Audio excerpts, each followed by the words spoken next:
widodari bidadariku cantikku. Jan alhamdulillah sing tekan Wonogiri. Biasa mikrofone. Jan. Wis nang ngene iki HP-ne kerawitan iki mesti do moto kabeh. Mas Heri delok nek wis gunang. Iki memorine wis dikosongke setahun mesti niku. Nggih. Tenan kok Waranggono iki siji isih ijen, loro rupane ayu. Wah, kuwi mesti para pamriksa iki wah jan. Sing arep pengen foto iki akeh kae. Nggih, beda nek wis tuwek, alah wis. Wong sing ngeterke wae iren. Iya. Kuwi lho jendalu Mbak Yu. Ngeteraken jendalu. Jan, krungu swara kok bisa gringgingen awakmu. Piyayi kok kaya ngono aluse coba widodari ngejawantah. Ngono. Injih matur sembah Yu. Ning kula anu kok pancen wis tak arep-arep suwe. Kula iki ngerti panjenengan iki ya mung ning YouTube. Nadyan to padha-padha kanca senimane ning kula awon sak panggung karo panjenengane Mbak Ayu Manuhara iki ya lagi iki. Heeh. Mbak Manuhara iki pancen piyayi sing luwes sarwa sarwi. Mbak Manuhara mbok kula dipun nyuwun pirsa paring asma ki sapa asline nggih ta dipun paring asma Manuhara sapa panjane nggih anu Ngapunten Kang Mas, ngapunten. sik ta bagian sound system ora sah diedit suarane ora sah kanggo efek ya Menika Mas tukang sound menika kurang ajar. nggih Wong kula ngatus ngaten kok ditambahi bass kok darani aku lanang to Mas. lah nggih Panjenenganipun ngapunten boleh mbok nggih. nggih Injih, paring asma sinten Oh, kula menika naminipun Manuhara. Mbak Manuhara kuwi dalem saking pundi Mbak Yu Saking Madiun. wah saking Madiun Manuhara menika wonten merdinipun nggih. apakah arti dari Manuhara Manuhara menika udel mendhuwur Manuhara. nggih Udel mengisor menika Malu unggo, Mas. tukang suara ngoten menelu. Ngapunten lho Mas. Martine pengen muni aja. Suarane aja dikai efek.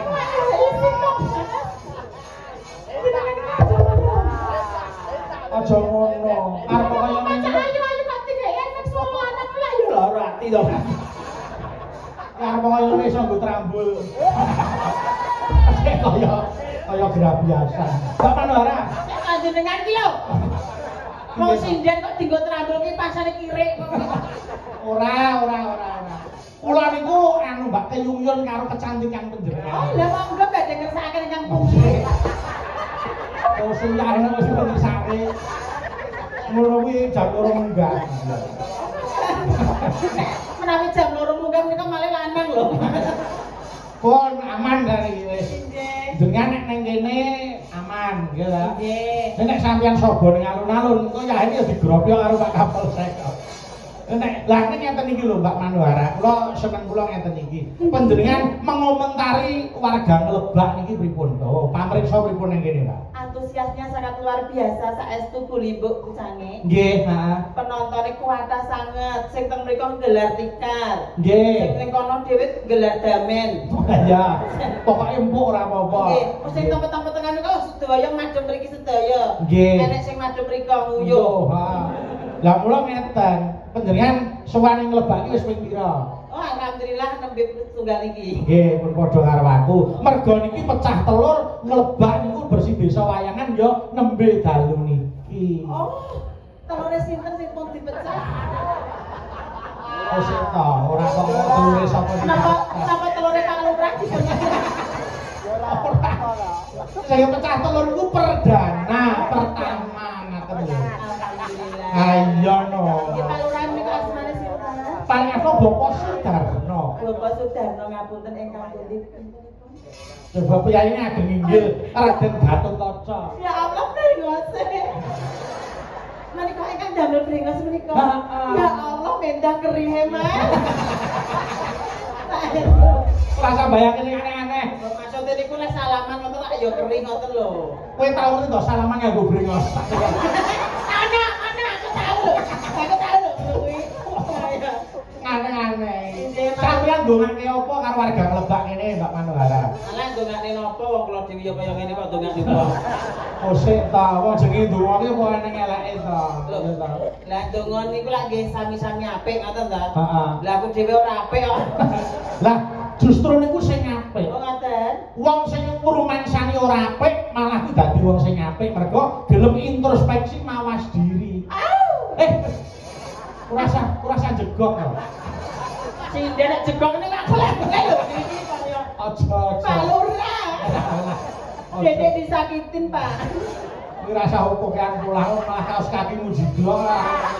Kaos kaki niku sing pundi to, Mek? Kula mboten tari remong kok tambel kaos kaki.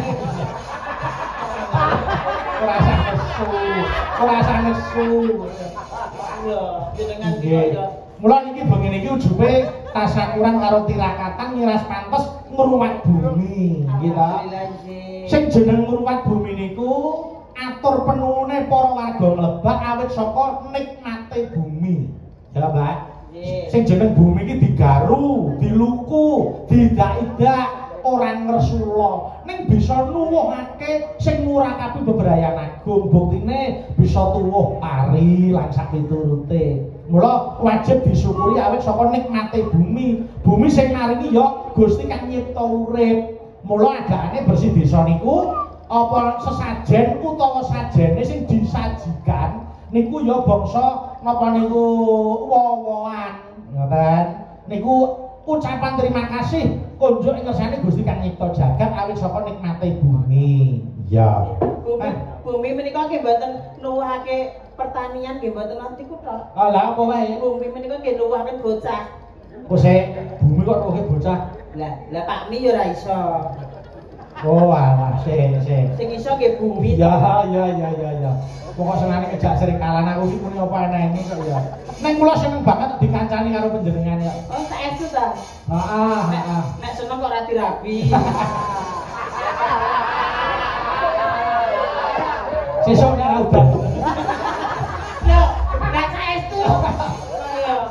Lah tapi lho, alhamdulillah antusiase warga masyarakat Lebak niki nggih. pripun Kula nembe dugi pun disambut saking mriko. Wah, lho. piye sambutane piye Ibu-ibu karo cah cilik-cilik niku padha tepuk tangan kula liwat. saking senenge Saking senenge cah cilik. Iki lho mangko bansine iki lho kok bansine. Batin kok biasmu. Lah, ngapunten lho niki Jawa Timuran lho nggih basa niki. Saestu kula mawacara Berarti kok biyanti diengkulku ya aku. Kok ngene iki lanang aku yo. malah cetrok ayo dipura lagi teko ae ya gak boleh ngeterke nguyuh ae bentenan ayo Saestu. Basa roh aku nguyuh ngadeg mlayu.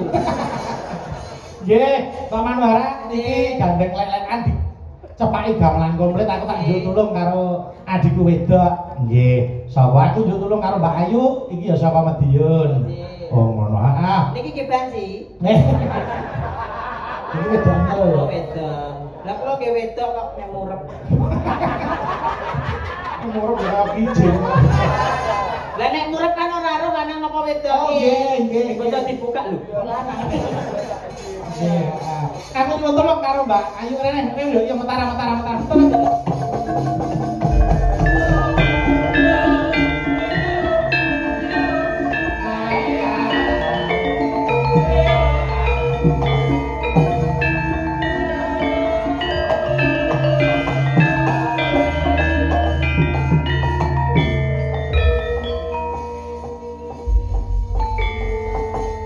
Alhamdulillah iki anakku wedok ya iso sowan rene Mbak Ayu.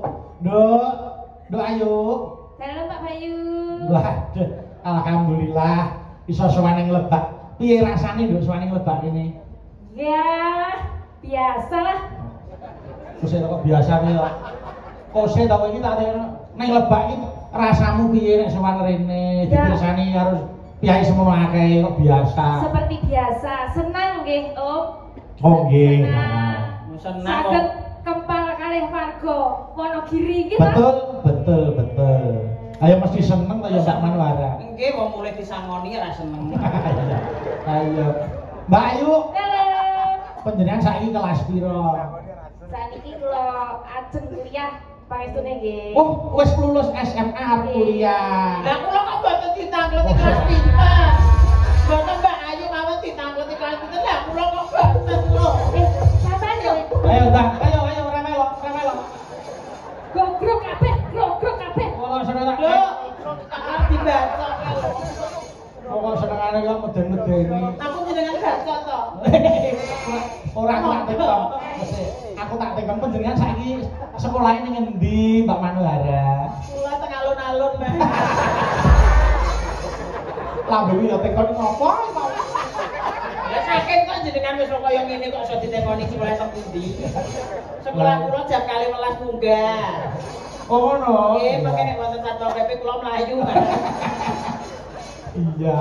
Nggih, Nduk Ayu. Muga-muga ndang kuliah arep ning Solo ta kuliahe? Nggih. Universitas 11 Maret utawa UNS. Leres. Aku tak ngrasakne suarane Nduk Ayu iki kaya ngapa. Kula nggih jenengan rasane. Lu kok kudu arep ngrasakne wae. Kowe kok Pak Lurah mungkin jenengan rasane nggih. oh Lho cita-citaku mbiyen ki aku pengen duwe bojo lurah lho Mas jane. iya ta? Saestu. Oh. Tenang aku cara ya Allah Mas, aku ki keronto-ronto kelingan zaman semono Mas. Iya. Zaman semono ning apa? Kok pengen to Mas? Rasa guyu to. Nangis. Iya.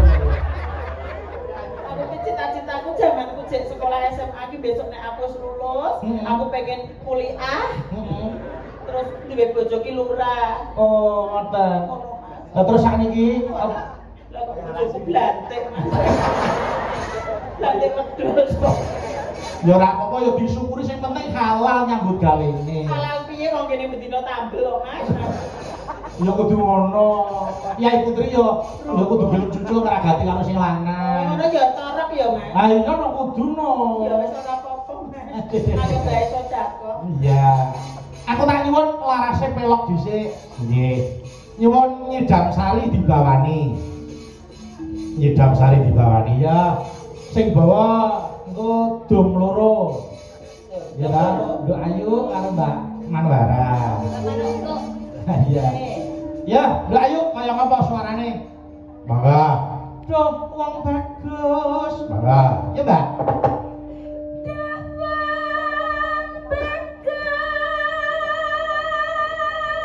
Suarane kaya wedok asli ya Mas. Mas sama ki wedok tenan Ren. Oh masa. Ngene lho Pak De.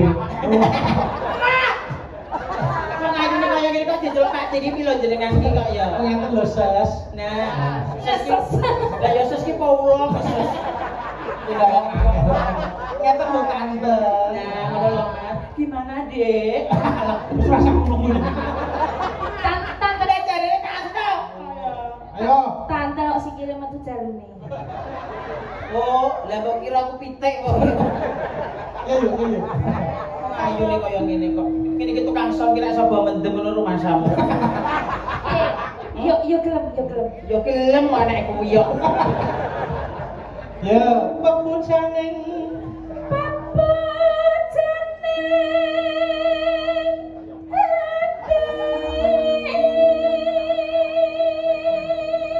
suarane apik itu hadiah 100.000 rupiah. Alhamdulillah. Ngopo to lho. Matur nuwun Pak Bayu.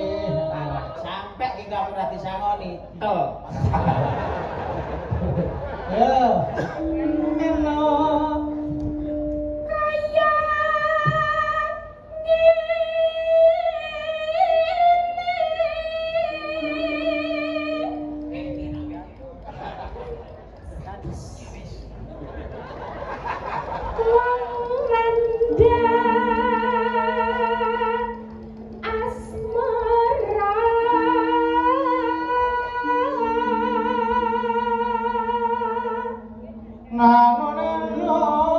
Apa to?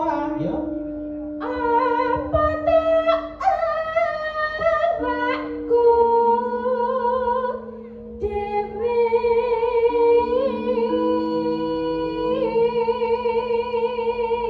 Oh, Suarane apik paringine ki lho, Dek.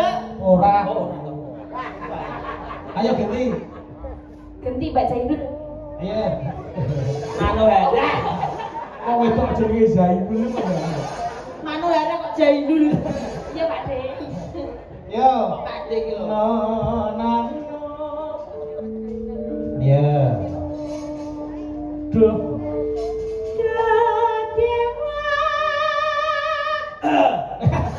Lah kok nganggo jeguk bareng? Iki ngono ki ya olah vokal. SSI diwarai ngono ora kowe. Apa? SSI iki diwarai ngono ora. Isi kok SSI. SSI Mas. Oh iya. Anu, ya. Jawa. Jawa.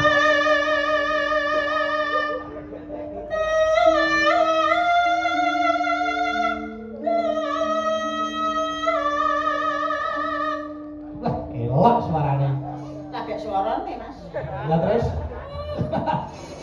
Liyane malah medeni kok. Engko tak kirimi videone. Agak terus malah.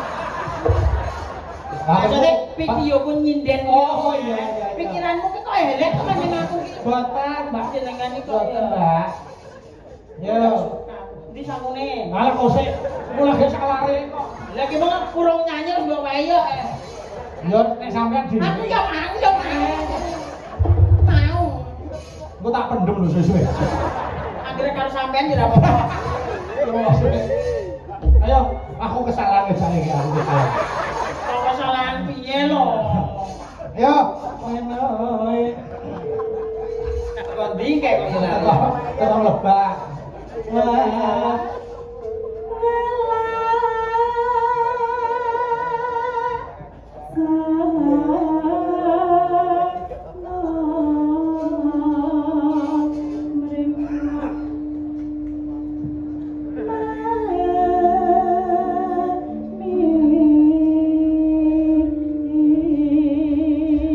Niki wonten sorone swara lanang wedok niku. Oh, piye? Ada so. Nggih nggon sikil.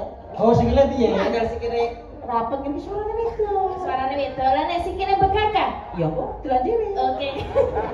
Oh ya, saiki sikile rapet sik. Satu sik. Oh, sik. Oh, sik. Satu sik. Satu sik reso. Batore satu sok. Lagi iki lho aku dihapus karo bences iki ya. Banci kuwi berbagai macam cara. Oh iya. Iya. Oh iya. Lah sampe pengen suara lanang wedok ora? Iya. Aku ora maksa lho Mas. Oh iya. Aku ora maksa tenan lho. Sampe pengen suara lanang wedok ora? Pengen. Nah, nek pengen satu sik. Iki lho. Nah, kene. Wes. Alhamdulillah laris. Piye ta yo dagangan iki yo, Mas? Wis sakarmu. Wis suara wedok nyeket, suara lanang nyeket. Ora tok gawe satu-satu tak dikekrek. Manut sing ngedoli. Oh iya. Nggih, Bu. Nggih, Bu. Nggih, Bu. Kok ngaku kene ngalun-alun ki wis 100 mila sak depan. Maksudnya nyanyi kuwi lho Mas, Oh aku iya. nyanyi. Yo, yo.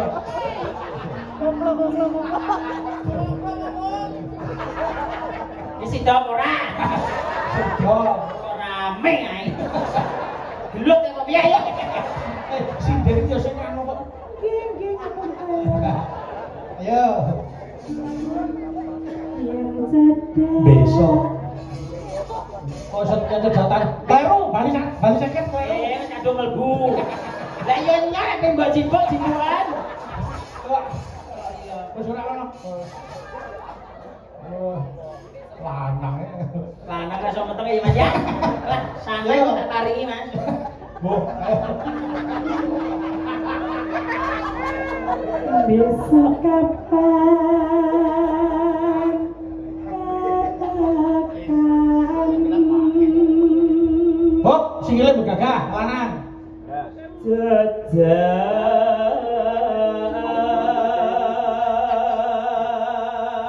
Minggu meneh. lan Begagah. Ya.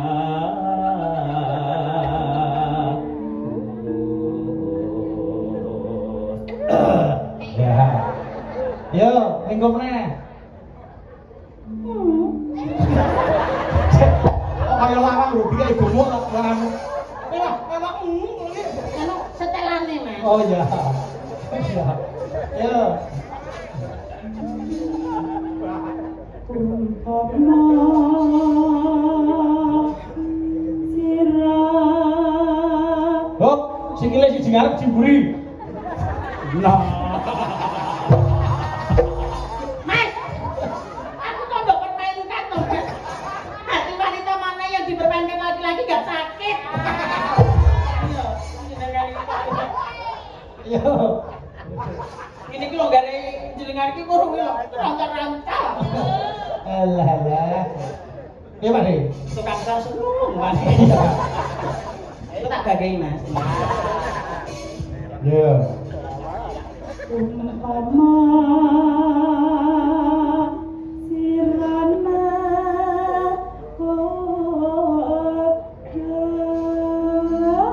Wah. Ayo jengek bareng. Nano. Duh, ayo.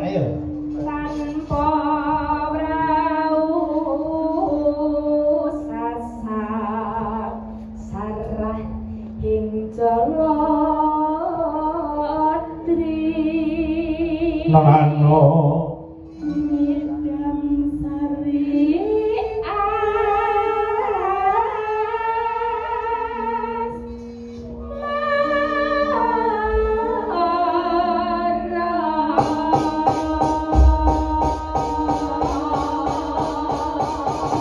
Ayo diaturke sak langgame mengko kendangane gong-gomino ben dijogeti karo Mbak Manwara. Iya. Ayo, Dok. Ayo. Matur sembah nuwun wis diaturke idam sari lan tembangangan nggih Mbak Manwara. Nggih. Iki aku nyuwun tulung sik karo Mbak Dita Intawati sing saka Banyuwangi. Nggih. Karepen pinarak ana kiwa kotak kene. Jebul sing kangen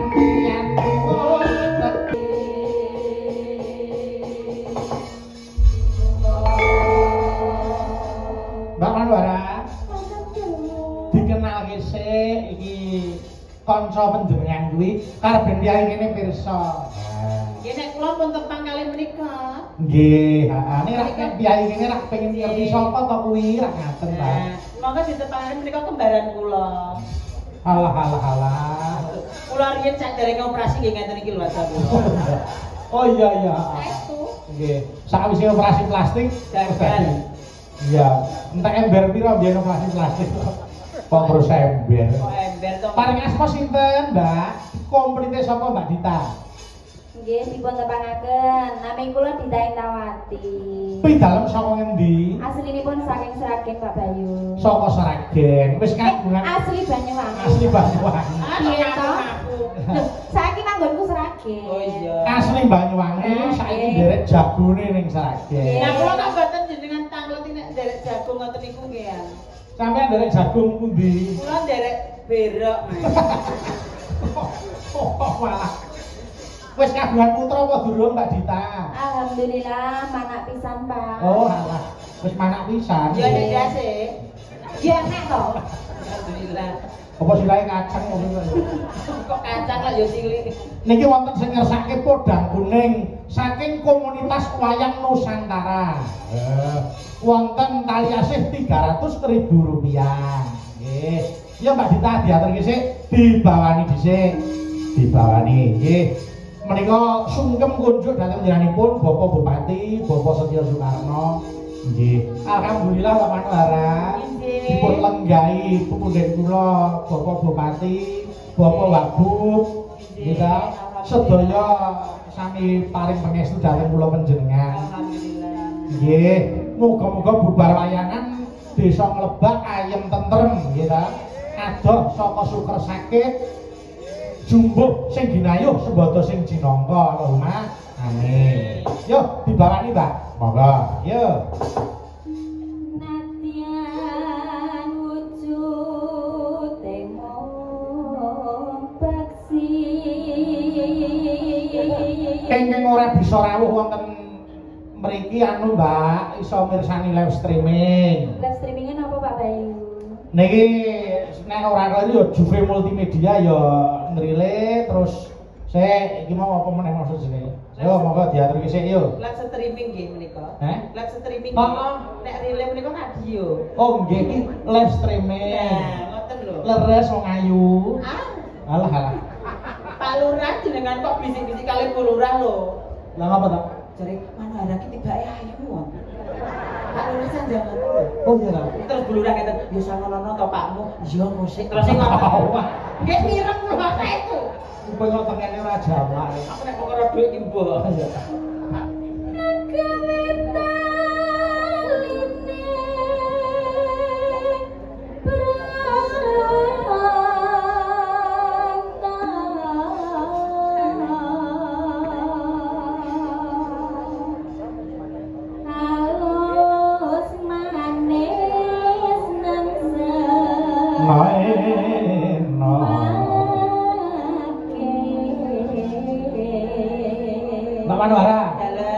Panjenengane umpama duwe bojo no selerane kerawitan ki sing endi sing dadi selera? Kula. Ha. Selerane kula sing wiraswara menika. Wah, Gede dhuwur nggih. Gede dhuwur. Niku lho, ingkang tengah niku. oh, Pak Giarto. Nggih. kok senenge sing sepuh-sepuh ta? Sepuh sabar. Oh iya. Sabar mboten gadah omong. Dadi omong niku napa? Bisu kok ora diomong iki. Ya maksud iki menengan lho Mas. Oh iya. Kok ora percaya karo gelut ae ya Mas aja lanang iki. Boten. Ya. Ayo.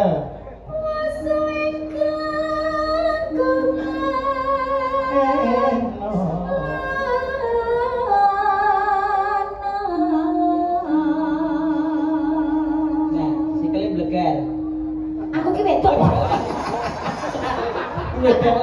Wedok tenan ya. Kok dibegarne iki piye?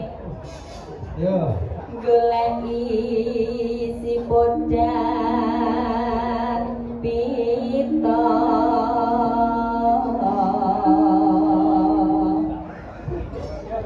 tiba bunga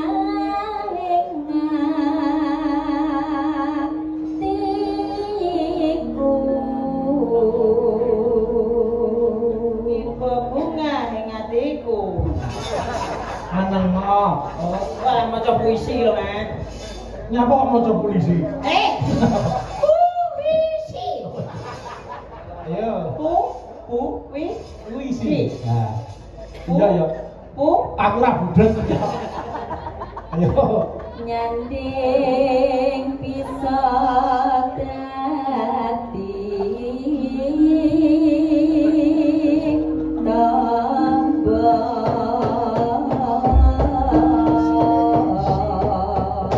Ya buka celuk Mbak Dita, podang kuning. Monggo, ya. Allahumma sholli ala Muhammad. Iki lagu lho. lagu lho Kak. Lho ya disenggai ngono to, Mas. Oh, iya, iya, Kene iya. iki rata-rata ya muslim kok. Nggih, nggih, nggih, nggih. Mau baca syariah ya. Lah. Ya, Kok kaya bang ae. ya.